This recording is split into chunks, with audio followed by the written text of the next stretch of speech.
Quelle est la première chose qui te vient à l'esprit lorsque tu penses à la République démocratique du Congo? Est-ce que c'est à sa grande histoire politique avec ses héros nationaux comme Patrice Lumumba ou Laurent Désiré Kabila, ou plutôt à sa grande histoire de divertissement avec ses grands musiciens comme Koffi Olomide, Papa Wemba, Madilu System et aujourd'hui l'Aigle Royal, Fally Ipupa? En tout cas, peu importe que tu sois un passionné de politique ou un grand amateur de rumba congolaise, la culture congolaise a su nous émerveiller pendant plusieurs années de par sa richesse et sa particularité. Mais est-ce que la culture congolaise c'est seulement la politique et la musique? Mais est-ce que le Congo n'a pas d'autres héros qui dans différents domaines ont pu contribuer au développement de ce beau pays? Dans cette vidéo, je vais vous parler d'un Congolais qui a lutté pour la liberté de la presse au Congo, mais aussi pour l'introduction de la perspective congolaise dans la littérature africaine dans une époque où elle était très absente. Et je vais vous expliquer pourquoi son combat est aussi important pour les enjeux auxquels le Congo a à faire face aujourd'hui. Voici l'histoire de celui qui est considéré par plusieurs comme le père de la littérature congolaise, Paul Lomami Tshibamba.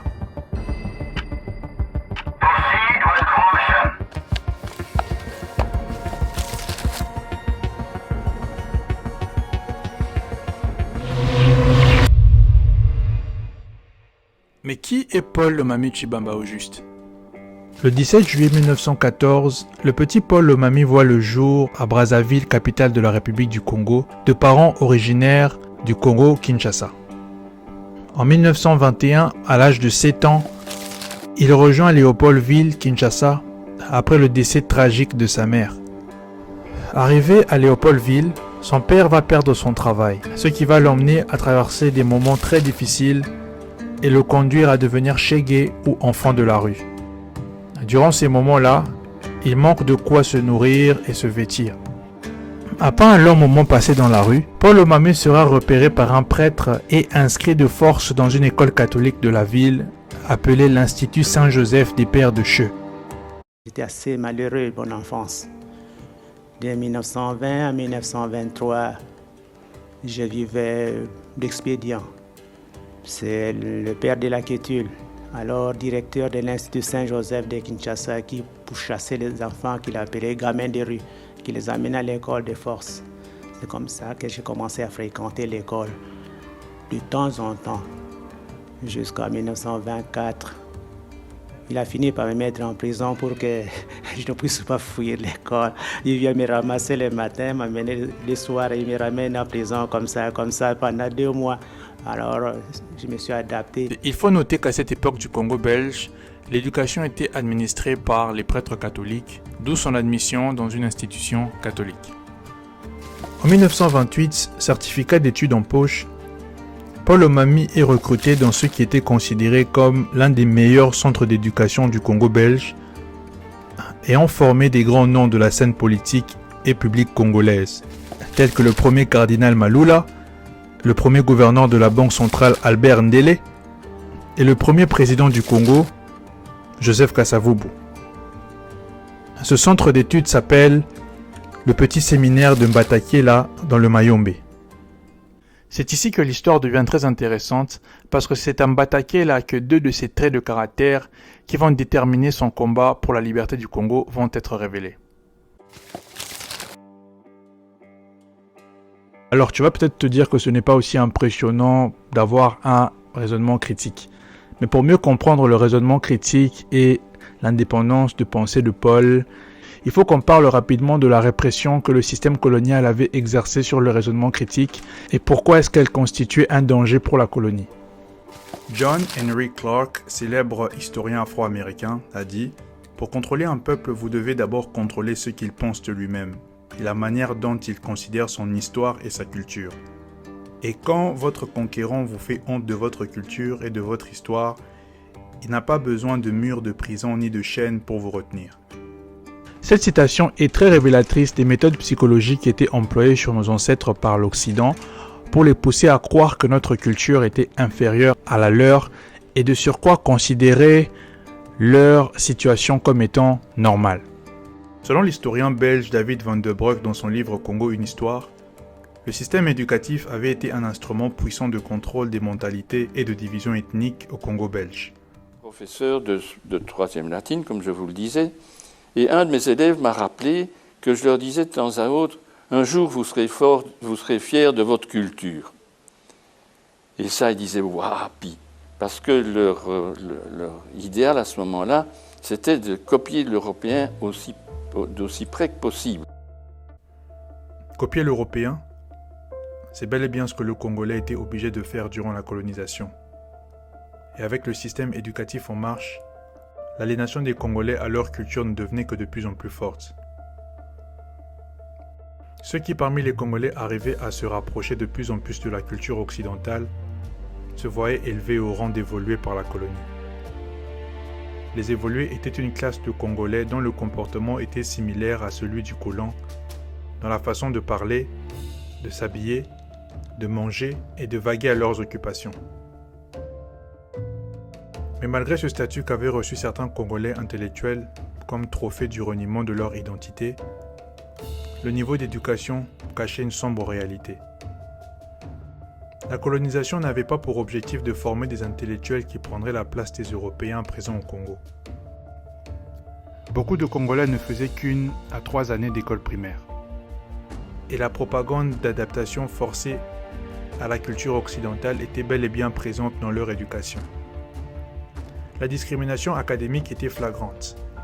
Les étudiants considérés comme peu futés par les professeurs étaient formés à devenir des ouvriers pour le régime. Tailleurs, charpentiers, cordonniers, etc.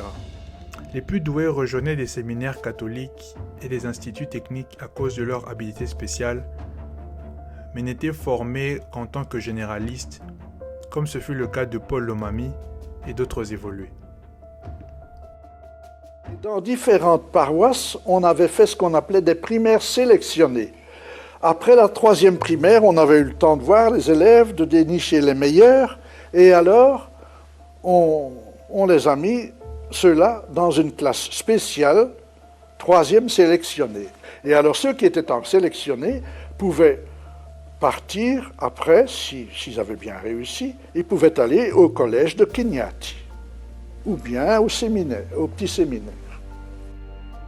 Limiter l'enseignement de la masse à l'école primaire, pratiquer la discrimination d'opportunités académiques, sont là 2 des méthodes qui avaient été utilisées par le système colonial belge pour empêcher la création d'une élite consciente qui saurait prendre son destin en main. Tout cela dans le but d'aliéner psychologiquement les Congolais et les empêcher de développer des réflexions contre le système colonial. Malheureusement pour eux, Paul n'était pas ce genre d'élève. En 1932, il y a eu un peu de discussion. J'étais alors en première année de philosophie. Il y avait notre professeur, nous étudions ce jour la logique, le principe de causalité. Et il nous présente comme exemple qu'il n'y a pas de fumée sans feu. Vous voyez la fumée, vous dites qu'il y a du feu. J'ai dit la cause principale du feu, c'est celui qui l'a allumé.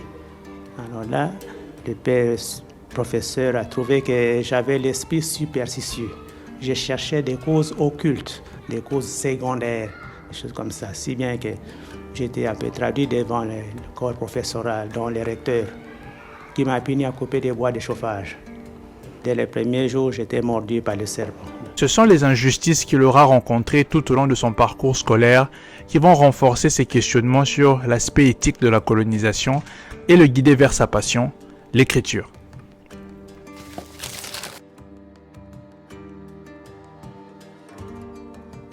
Toujours en 1928, Paul Lomami est mordu par un serpent après avoir été puni à couper des bois de chauffage à cause de sa réflexion sur le principe de causalité.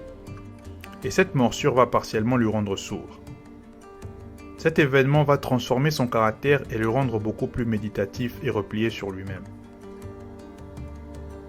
C'est durant cet isolement que Paul va découvrir sa passion pour l'écriture en décidant de se former à la dactylographie, puis plus tard en se lançant dans le journalisme en tant que rédacteur dans le journal créé par les missionnaires catholiques, La Croix du Congo.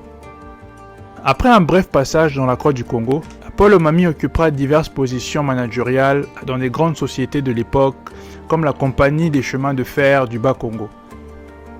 Dans ces sociétés contrôlées par les colons, il sera souvent victime d'injures raciales et d'agressions physiques. Toutes ces expériences négatives vont alimenter sa plume de militant dans ses œuvres comme Ngemena, Ambongo ou encore le célèbre roman Ngando. En 1945, il remporte le Grand Prix littéraire à la Foire de Bruxelles pour son ouvrage Ngando. Et dans le roman, je voulais montrer comment le Bantou conçoit la cause de tout ce qui lui arrive dans la vie. Misère, la mort, souffrance, maladie, etc. Je voulais démontrer cela sous forme de romans. Et ce roman m'a mérité le premier prix, comme je vous avais dit tout à l'heure. Par son œuvre, il sera considéré par plusieurs comme le précurseur de la littérature congolaise et contribuera énormément à faire découvrir au monde une façon purement congolaise de voir la vie et les réalités sociales dans une époque où la conception de la vie et des valeurs sociales était fortement imposée par la colonisation. Ses positions panafricaines dans ses ouvrages et ses articles seront très souvent critiquées, tant par les colons belges que par certains Congolais qui le considéraient prétentieux pour oser défier le système qui avait été mis en place. Les évolués trouvaient plutôt que c'était ridicule de récompenser cette œuvre-là. Moi, il écrit des articles qui indisposent tous les Européens contre des évolués. Avec ça, maintenant, on les récompense par un roman vaille qui vaille. D'autre part, les prêtres trouvent que c'est un mauvais esprit. Et l'esprit du paganisme. L'esprit du paganisme, c'est anticolonial. Really? Après son passage en tant que manager dans plusieurs sociétés locales, il sera appelé par le gouverneur de la colonie pour l'établissement de la première chaîne de médias congolaise appelée La Voix du Congolais. Les articles publiés dans La Voix du Congolais seront très analysés durant cette époque-là parce que le régime colonial ne voulait pas que des articles qui pourraient éveiller un sentiment de révolte nationale soient publiés. Mais malgré tout, Paul va défier l'autorité coloniale en écrivant un article qui va créer la panique générale intitulé « Quelle sera notre place dans le monde de demain ?»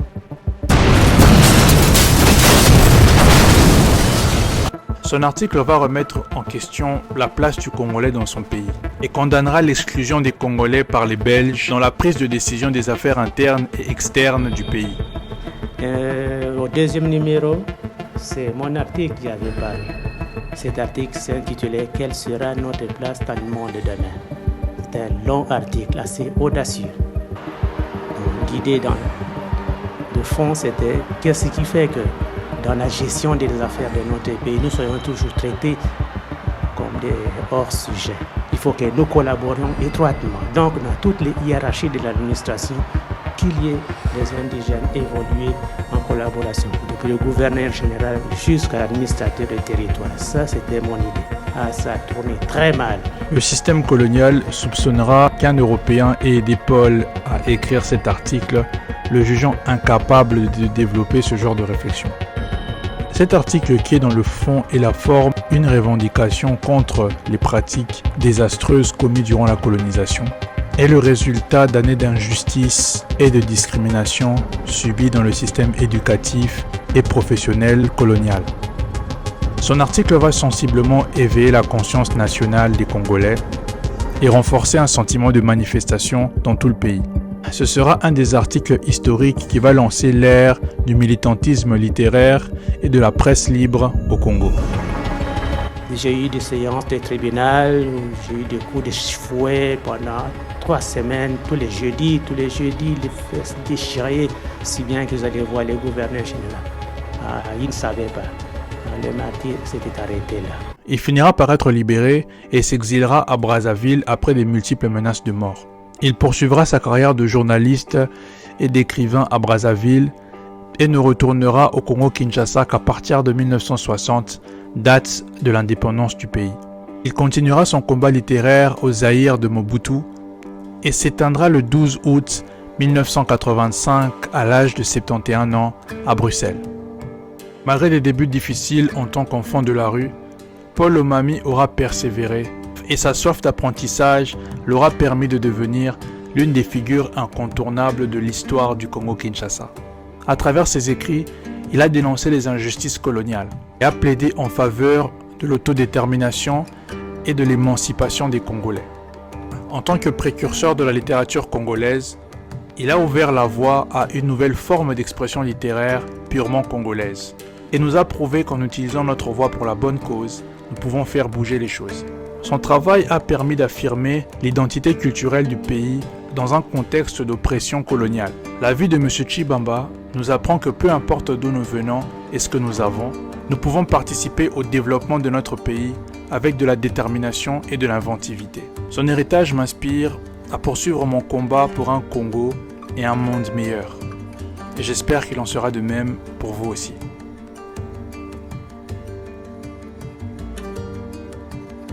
Vive les Congo indépendants et souverains.